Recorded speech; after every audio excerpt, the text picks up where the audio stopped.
ये जो आज डोडा में जो टेररिस्ट ने अटैक किया, जिसकी वजह से हमारे 4 सिक्योरिटी पर्सनल की डेथ हुई है, जिसमें एक कैप्टन या मेजर भी है। मैं ये बताना चाह रहा हूं कि हम तो इसका कंडेम करते आए हैं, मगर मोदी सरकार की सबसे बड़ी नाकामी है। देखिए, ये जो डोडा में हुआ है, ये एलओसी से बहुत दूर है। ये इलाका एलओसी से बहुत दूर है, इसलिए बहुत तशवीशनाक बात है कि एलओसी से दूर इतना अंदर टेररिस्ट आकर हमसे, हमारी फौज से मुकाबला कर रहे हैं, और जिसकी वजह से 4 आर्मी पर्सनल की मौत हुई है, कैप्टन का भी उसमें जान चले गई। तो ये सरासर तशवीशनाक बात है, सीरियस बात है, और ये गवर्नमेंट की इनकैपेबिलिटी और इनकैपेसिटी बताती नरेंद्र मोदी गवर्नमेंट की। और दूसरा ये है कि अगर आप देखेंगे कि 2021 से 31 से ज्यादा टेररिस्ट अटैक सिर्फ जम्मू रीजन में हो रहे हैं। कभी जम्मू में पीक ऑफ मिलिटेंसी में भी इतने बड़े अटैक्स नहीं, और 20 साल से जम्मू पीसफुल है। तो ये रजौरी, पूंछ, कठुआ सेक्टर में तमाम चीजें हो रही हैं, और इसमें अब तक 48 के करीब सिक्योरिटी फोर्सेस हमारे मारे गए, 19 सिविलियन है और 48 टेररिस्ट की डेथ हुई है। एक ये बता रहा है कि कोई इंफॉर्मेशन शेयरिंग का सिस्टम ही नहीं है। अगर ये गवर्नमेंट इंडिया के जो एक्स एम्बेसडर पाकिस्तान के अजय बिसारा है, उनकी किताब पढ़ेंगे एंगर मैनेजमेंट, जिसमें उन्होंने लिखा कि अल-कायदा श्रीनगर में एक बहुत बड़ा टेररिस्ट अटैक करना चाह रही थी। इंफॉर्मेशन एक्सचेंज के बाद भारत सरकार अल-कायदा के उस बड़े अटैक को हम न्यूट्रलाइज कर सके, रोक सके। तीसरी बात यह कि लोकल से कोई कांटेक्ट नहीं है, स्पेशली नौजवानों से। चौथी बात यह है कि नरेंद्र मोदी बोल रहे कि 370 के बाद सब खत्म होगा। क्या खत्म हुआ 370 के बाद?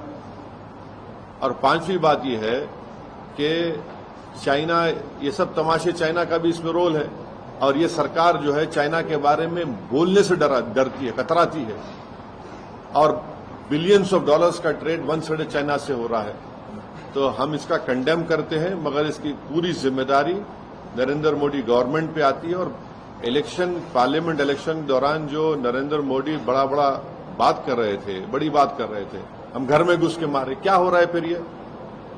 तो ये सरासर नाकामी है गवर्नमेंट की, टेररिज्म को कंट्रोल नहीं कर पा रहे। और डोडा में जो हुआ है, ये तो एलओसी से बहुत दूर है, तो इसलिए बहुत तशवीशनाक और डेंजरस बात है ये। सर, 2 दिन पहले सुप्रीम कोर्ट ने एक ऑर्डर पास किया जहां पे उन्होंने बोला है कि we have to give Muslim women को डिवोर्स के बाद भी एलिमनी मिलनी चाहिए। आप इसको किस तरह से देखते हैं? देखिए, मैं all India Muslim personal law board का मेंबर भी हूं, एग्जीक्यूटिव कमेटी का मेंबर भी हूं। मैं all India Muslim personal law board का जो एग्जीक्यूटिव कमेटी मीटिंग के बाद जो आप तमाम मीडिया को बताया गया, उसी को रिटीरेट कर देता हूं कि मुस्लिम पर्सनल लॉ बोर्ड ने उस जजमेंट को शरीयत एप्लीकेशन एक्ट के खिलाफ करार दिया, फ्रीडम ऑफ रिलीजन के खिलाफ करार दिया गया। और तीसरा, मुस्लिम पर्सनल लॉ बोर्ड ने यह फैसला लिया है कि हम कैसे लीगल एवेन्यूज को एक्सप्लोर करेंगे इस जजमेंट के खिलाफ। मेरी मुख्तसर सी राय यह है कि आप देखिए कि एक तो तलाक हो गया, तो 1986 का एक्ट एक है, इद्दत पीरियड में डिवोर्सी वुमन को आपको देना है। फिर एक एक्ट ये हो गया, दूसरा 125 सीआरपीसी हो गया, तीसरा ट्रिपल तलाक का कानून हो गया, चौथा डोमेस्टिक वायलेंस हो गया। 4 एक्ट है। अब आप बताइए कि ये क्या हो रहा है फिर?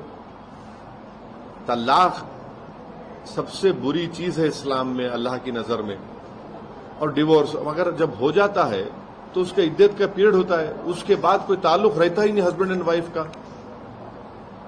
तो आप ये जो 86 का एक्ट, 125 सीआरपीसी, ट्रिपल तलाक का जो गलत कानून जो महिलाओं के खिलाफ मोदी सरकार ने बनाया, और चौथा डोमेस्टिक वायलेंस, तो तो ये चीजें हैं। अगर सर एक वुमन मतलब शादीशुदा औरत को छोड़ने के बाद, डिवोर्स के बाद, उसका भी तो मेंटेनेंस पति का ही होता है ना। तो मतलब अगर वो इंडिपेंडेंट वुमन नहीं है या फिर अपने पैरों पे खड़ी नहीं है तो उनको भी नहीं, आप 86 का एक्ट पढ़िए। 86 के एक्ट में आपको लिखा हुआ है कि मेंटेनेंस इतना दिया जा सकता है कि उनको, पहले तो आपको इस्लाम समझने की जरूरत है। जो पैसे वाइफ को शादी के वक्त दिए जाते हैं, मेहर बोलते हैं, उसको रिटर्न किया जाता है डिवोर्सी को। फिर उनका मेंटेनेंस, नानो नफका जिसको बोलते हैं, वो दिया जाता है। और इस्लाम में शादी जो है कॉन्ट्रैक्ट है मेरे भाई, जन्म जन्म का साथ नहीं है। महाराष्ट्र में मस्जिद पे जो अटैक हुआ है, ये एक किस्म से एक टेररिस्ट अटैक है मस्जिद के ऊपर, और 6 दिसंबर कंटिन्यू हो रहा है। और वहां पर शिंदे और फडणवीस की बीजेपी की सरकार है, और उस सरकार की वजह से ये सब हमले मस्जिदों पर किए जा रहे हैं। मस्जिद के अंदर घुसकर कुरान शरीफ की बेहुरमती की गई, मस्जिद के अंदर डिसिक्रेशन किया गया, मस्जिद के अंदर जलाया गया जानिमाजों को। जो वहां पर मुसलमानों के घर थे, घरों में घुसकर उनके जेवरात और पैसों को लूटा गया, और अब पुलिस तमाशाई बनी बैठी हुई। तो ये पूरा एनकरेजमेंट दिया जा रहा है एक किस्म से, इनडायरेक्टली या डायरेक्टली बोलिए, वहां की बीजेपी और शिंदे सरकार की तरफ से।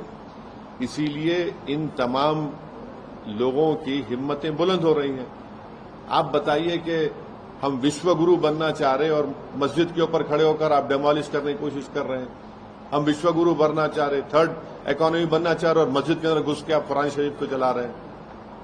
कौन सा विश्वगुरु, कौन सी ये बातें कर रहे हैं? डेलिबरेट टारगेटिंग है मुसलमानों के और रिलीजियस प्लेस की। इसको इस बात को साबित करता है। केस बुक करे, कितनों को अरेस्ट करे आप? हर वक्त यहां पर पिछले 8 महीने से उठा के देख लो, महाराष्ट्र में मस्जिदों को टारगेट किया जा रहा है और वहां की सरकार कुछ नहीं कर रही है, खामोश तमाशे बने बैठी हुई है। तो इसीलिए मैंने कल ये बात कही है कि अब आने वाले विधानसभा के चुनाव में महाराष्ट्र के मुसलमानों को, एमआईएम पार्टी कैंडिडेट्स को अब कामयाब करिए। कोई तो आवाज उठाए ना।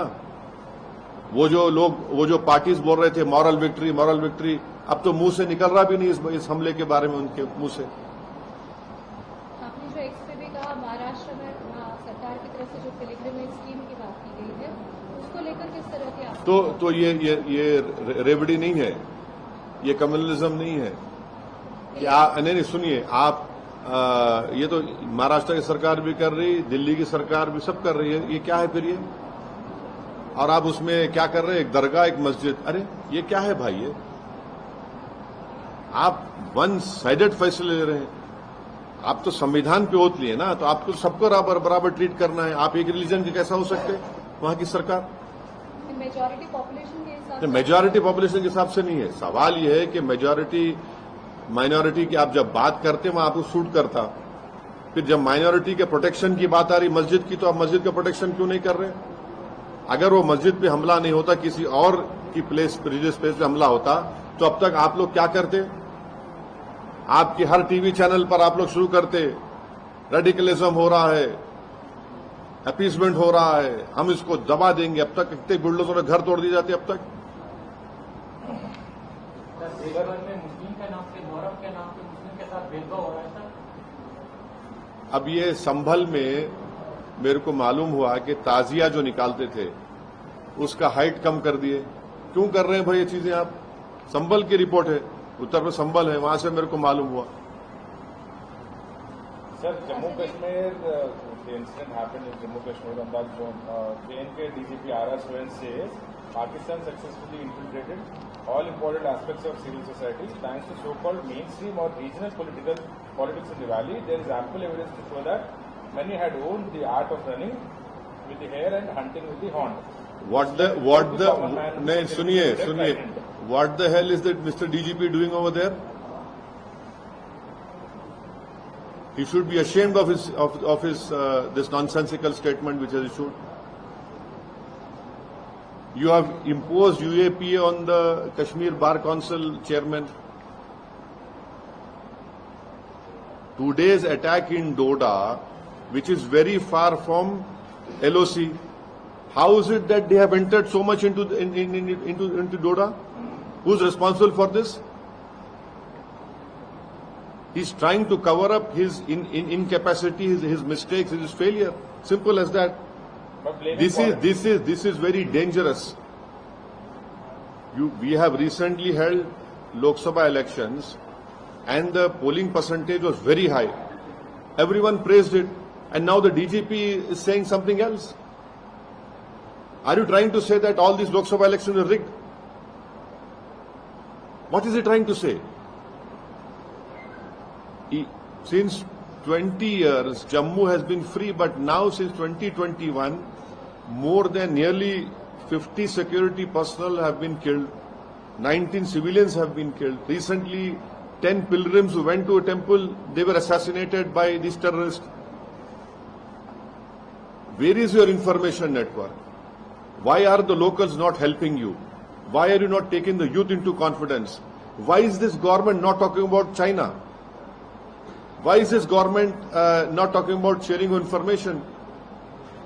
Mr. Ajay Bisara, in his book Anger Management, had said that an information was exchanged.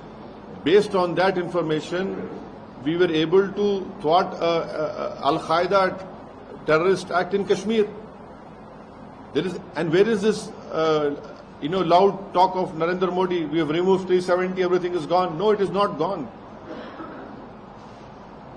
This is the failure of Narendra Modi's government. And Mr. DGP should not become a spokesperson for the ruling party. If he intends, he should join BJP. What is the demand on Kolhapur incident, sir? People were seen on the mosque. People were seen on the mosque doing what? Why don't you ask? They were on the mosque trying to damage the masjid, trying to break the domes of the masjid. Those images reminded one of 6 December 1992. Inside the masjid, they went and they have burned the Quran Sharif. They have burned the Jani Mas. They have desecrated a religious place. Adjacent Muslim houses were looted. Money was taken. Jewelry was stolen.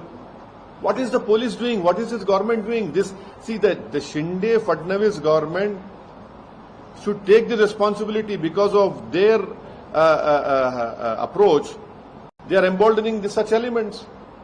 And the most unfortunate part is that these opposition parties who talked about moral victory, they don't even have courage to even utter what has happened over there.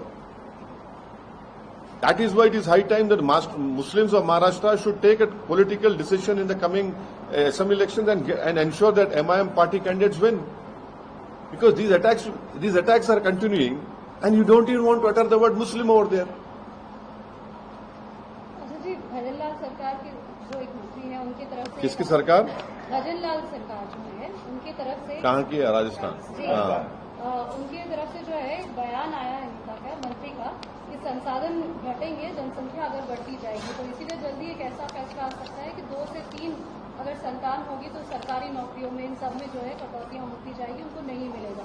तो इस तरीके का जो है जनसंख्या को लेकर बात। अरे ये देखिए ना, ये सब जोकर लोग हैं, ये सब धोखा दे रहे हैं। इतने नौकरियां आप दिए, बीजेपी ने 10 साल में क्या दिया बताइए? कहां नौकरियां दे रहे हैं आप? नौकरियां नहीं दे रहे हैं आप तो बड़ा बोल रहे हैं कि हमारी फिफ्थ लार्जेस्ट इकोनॉमी, जीडीपी हमारा, इतना नौकरी क्यों नहीं आ रही? फिर इनकम ही नहीं हो रहा है। आपके मीडिया के लोगों की नौकरी जा रही है हर जगह पे, मेरे को रोज रिपोर्ट आ रही है। नौकरी से इससे क्या कर रहे हैं? रिसोर्सेज कंट्री में है, आप अपने फेलियर्स को छुपा के ये सब बातें कर रहे हैं। और खुद आप सुप्रीम कोर्ट में डाल चुके हैं कि 2 चाइल्ड नॉर्म के खिलाफ है मोदी सरकार। ये सब अपनी नाकामियों को छुपाने का एक बहुत बड़ा ड्रामा बीजेपी कर रही है। सर, जो तेलंगाना में डिफेक्शंस हो रहे हैं, आज भी केटीआर जी बात करते हुए ये कहा कि 50 करोड़, मतलब वो एक्सक्लूसिवली भी बात की है, 50 करोड़ से ज्यादा रकम एमएलएस को दिया जा रहा है, बल्कि जो सिद्धरामैया जी बीजेपी को अक्यूज कर रहे हैं कि कांग्रेस एमएलएस को परचेस कर रहे हैं, यहाँ पे उससे ज्यादा दिया जा रहा है, बल्कि टाइम से भी बात करते हुए कहा। और ये भी बोले कि यहाँ पे आरआर टैक्स, सर्कुलर टैक्स और ये बहुत सारा इनकम भी ये लोग कर रहे हैं। देखिए, मेरे को तो इसका कोई इन्फॉर्मेशन नहीं है। अगर उनके पास है तो नहीं मालूम क्या इन्फॉर्मेशन है, मगर मेरे को अफसोस इस बात का हो रहा है कि मैं थोड़ा डेलिबरेटली थोड़ा दूर जा रहा हूं। मैं 2009-10 में 8-9 में हमारी पार्टी ने प्रणब मुखर्जी कमेटी को लिखकर दिया था कि तेलंगाना में नाइंसाफी जरूर हो रही है, तेलंगाना अंडर डेवलप्ड है, मगर हमने इस बात को कहा था कि अगर आप स्टेट बनाएंगे तो यहां पर बीजेपी मजबूत होगी। अब तेलंगाना बन गया, तेलंगाना डेवलप भी हुआ, तेलंगाना में अभी भी कमजोरियां हैं, मगर सवाल ये पैदा होता है कि क्या टीआरएस बीजेपी से मर्ज होगी या टीआरएस बीजेपी से अलायंस करेगी। ये इंडियन एक्सप्रेस में और डेक्कन क्रॉनिकल अखबार में रिपोर्ट हुआ है, मेरे को नहीं मालूम ये होगा नहीं होगा, मगर ये अखबारात में रिपोर्ट हुआ है। मगर सर इस पे हरीश नहीं, अब आपके सवाल का मैं आपको बोला ना, थोड़ा मैं वो कर रहा हूं। इंडियन एक्सप्रेस में और डेक्कन क्रॉनिकल ने रिपोर्ट किया कि टीआरएस पार्टी बीजेपी में मर्ज हो जाएगी या टीआरएस पार्टी बीजेपी से अलायंस करेगी। अब इस पर आप पूछिए उनसे। हरीश राव जी इस पे क्लियर मना किया सर, मगर आप नहीं, देखिए आप इनसे पूछिए ना। भाजपा तो यही सवाल कर रही है कि हमारा क्या फायदा होगा, एक सांसद ने। अरे मेरे को क्या मालूम, अगर आपको अगर ऐसा डाउट हो रहा है तो आपको क्या वजह? नहीं, देखिए मैं जो अखबार में पढ़ा और दोनों रेस्पॉन्सिबल न्यूज़पेपर्स है उसमें बात रिपोर्ट हुई है ना, इसमें रिपोर्ट हुई सो बात है ये। और उसमें तो हमारे एक्स एमपी विनोद साहब का स्टेटमेंट है, everything on the table, express में बोले उन्होंने, एनीथिंग कैन हैपन। मैं नहीं बोल रहा हूं ये, तो मैं जो बात 2008-9 में हम कह रहे थे वो क्या हो रहा आज वो ठीक है। आप मेरे को उस वक्त भी मेरे को आप क्रिटिसाइज करें, अभी भी करते, कल भी करेंगे, मगर सच कौन साबित हो रहा है इसमें? सर आप ही साबित हो रहे हैं सच। नहीं, मैं सच साबित नहीं कर रहा हूं, मैं बता रहा हूं आपको ये सब चीजें जो हो रही सो। हाँ, यूनिफॉर्म सिविल कोड का मुस्लिम समाज को लाभ होगा या नष्ट होगा? All India Muslim personal law board अपनी रिसेंट एग्जीक्यूटिव कमेटी की मीटिंग में यूनिफॉर्म सिविल कोड के खिलाफ हम हैं वो बोला गया है। और यूनिफॉर्म सिविल कोड की बात करने वाले जो बीजेपी उत्तराखंड में यूनिफॉर्म सिविल कोड लेकर आई नंबर 1 उस स्टेट में, वो असेंबली में यूनानिमस रेजोल्यूशन से पास हुआ, उसमें कांग्रेस पार्टी भी सपोर्ट करी उसको। ये बात समझो आप लोग बोल रहे नहीं। उत्तराखंड में जो यूसीसी लाया गया वॉइस वोट से यूनानिमसली वहां पर कांग्रेस पार्टी और रूलिंग पार्टी बीजेपी ने उसको पास किया। अब वो यूसीसी क्या बोलता है कि मेरा निकाह नहीं हो सकता। अब इस्लाम में शादी तो निकाह से होंगी ना, विटनेस होंगे, मेहर दिया जाता दुल्हन को, आप उसको उड़ा दिए, स्पेशल मैरिज एक्ट में करो बोल रहे आप होते कौन भाई? मेरा फ्रीडम ऑफ रिलीजन है, ये है यूसीसी। और यूसीसी की बात करने वाले हिंदू अनडिवाइडेड टैक्स रिबेट दूसरे रिलीजन को क्यों नहीं मिलता, क्रिश्चियन मुस्लिम्स को? आपको मालूम करीब 1800-1900 करोड़ का टैक्स रिबेट दिया गया उसमें। ये तो राइट टू इक्वालिटी के खिलाफ प्रोविजन है। और उस हमारे मुस्लिम पर्सनल लॉ बोर्ड की मीटिंग में यह भी तय किया गया कि जितने चीफ मिनिस्टर्स हैं नॉन बीजेपी के, उनसे जाकर भी मुलाकात करेंगे और इस सिलसिले में, और पॉलिटिकल अपोजिशन लीडर से भी मिलेंगे नॉन बीजेपी के, उनको जाकर हम रिप्रेजेंटेशन देंगे। तो हो सकता है कि जितने चीफ मिनिस्टर्स हैं हमारे तेलंगाना के हो, आंध्रा के हो, और जो नॉन बीजेपी अपोजिशन लीडर्स हैं, चाहे वो वाईएसआरसीपी के हो या एआईएडीएमके के हो, और दूसरे, उनसे मुलाकात करके उनको हम बोलेंगे ये बात के बारे में। जी, आप यूसीसी और सीएए के बारे में कई बार बोल चुके हैं, लेकिन अभी हाल ही में हेमंत बिस्वा शर्मा ने वही तो बोला। मैं एक मिनट रुक जाओ, मैं समझ गया। मैं आपको बोल नहीं रहा था कि आसाम में आसाम में जितने नॉन मुस्लिम्स है उनको CAA से सिटीजनशिप दी जाएंगी और जो 1.5 से 2 लाख जो मुसलमानों का नाम आया आसाम में उनको फॉरेनर्स ट्रिब्यूनल में केस लड़ना पड़ेगा। मेरी बात मैं बोल रहा था आप लोगों की होने वाला है, अब बोलो तुम सच है बोल के। मैं बोल रहा था आप लोग विटनेस है, हमेशा बोल रहा था कि आसाम का CM यही करने वाला है। जितने 20 लाख हमारे हिंदू भाई बहन का नाम वहां नहीं आया उनको बोल रहे कि फॉरेनर्स ट्रिब्यूनल में रेफर मत करो, CAA सिटीजनशिप दे दो उनको। जो मुसलमान का नाम नहीं आया उसमें क्या करेंगे फिर? नहीं 8 ही लोग ने अप्लाई किया। आसाम के मुख्यमंत्री का रिसेंट स्टेटमेंट ये है कि जो नॉन मुस्लिम्स का नाम उनके NRC में नहीं आया, जो सुप्रीम कोर्ट मॉनिटर्ड था, उसको फॉरेनर्स ट्रिब्यूनल में रेफर मत करिए, CAA कानून के तहत सिटीजनशिप दे दीजिए। ये उन्होंने कहा ना, ये कहा ना आसाम के CM ने। फिर जो मुस्लिम है उन्होंने क्या करना, जो मुस्लिम है उन्होंने क्या करना बताओ? तो ये खुद उनकी नफरत की निशानी है। ये एक्ट, ये काला कानून है CAA का कानून जो मोदी सरकार ने बनाया।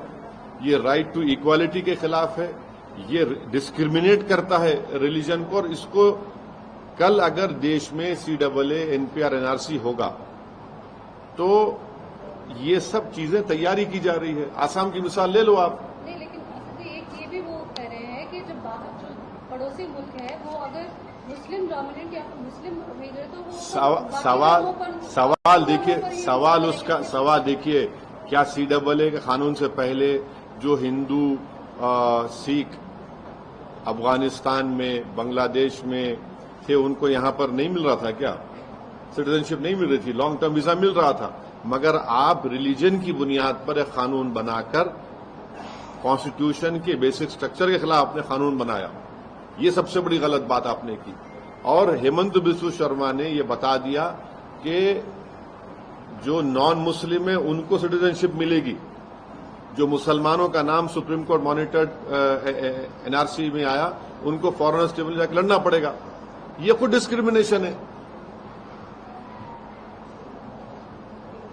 Thank you. ये अजमेर का भी खबर है। नहीं मेरे को नहीं मालूम क्या तुम लोग पूरा ला के बास्केट में सामने रखो भाई।